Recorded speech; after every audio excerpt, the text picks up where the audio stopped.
When I was younger, still in high school, my friend Kelly and I would always walk to and from school together. Our school was a good 2 miles from our houses, so we'd always use a creek that ran straight through a few neighborhoods to ours. It was a wild place, our own patch of nature in the middle of the suburban sprawl. It was fairly cut off from the houses bordering it and was always a kind of hideaway for teens when things would get too real. Drinking, smoking, vandalizing, you could pretty much do whatever you wanted and not have to worry. I thought it would always be a safe place. One day while we were on our way home, something was set in motion that changed all of that. We were exiting one of the tunnels that ran under the streets that cut over the creek when I noticed this new graffiti I hadn't seen before. It was a big black circle with 2 black dots for eyes, and at the bottom there was writing, "Ask me." I always got a kick out of stuff like this. Maybe because it was edgy or because I knew I could use it to freak Kelly out.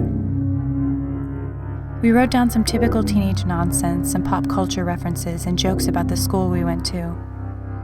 We didn't think about it too much and we left shortly after. The next day I met up with Kelly and we both headed to the creek. I don't think either of us were talking or even thinking about what we'd written the day before, but as we approached that tunnel, a sense of excitement came over me. I ran to where we'd written our questions and saw responses scribbled underneath them.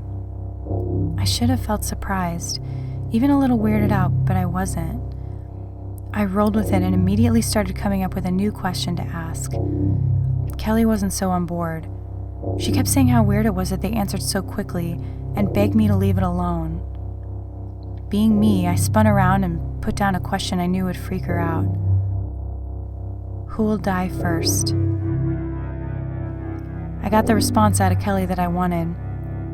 For the rest of the day, she didn't talk to me. The next day, I was walking to school alone. Kelly had texted me. She said she wasn't feeling well and was getting a ride.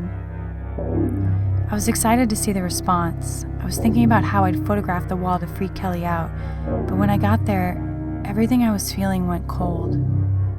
The response was only a few words in the same jerky handwriting I'd seen before. It said, "The scaredy cat," which I think was referring to Kelly. The only way the person responding would have known about Kelly was if they knew us, but we hadn't told anyone about the wall or our responses. That meant that whoever was responding to our messages had been watching us. My mind started racing.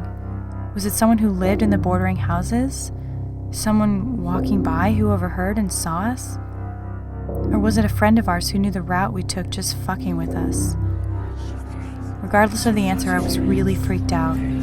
I stopped frequenting the creek after that, and I never heard from anyone about it being a joke.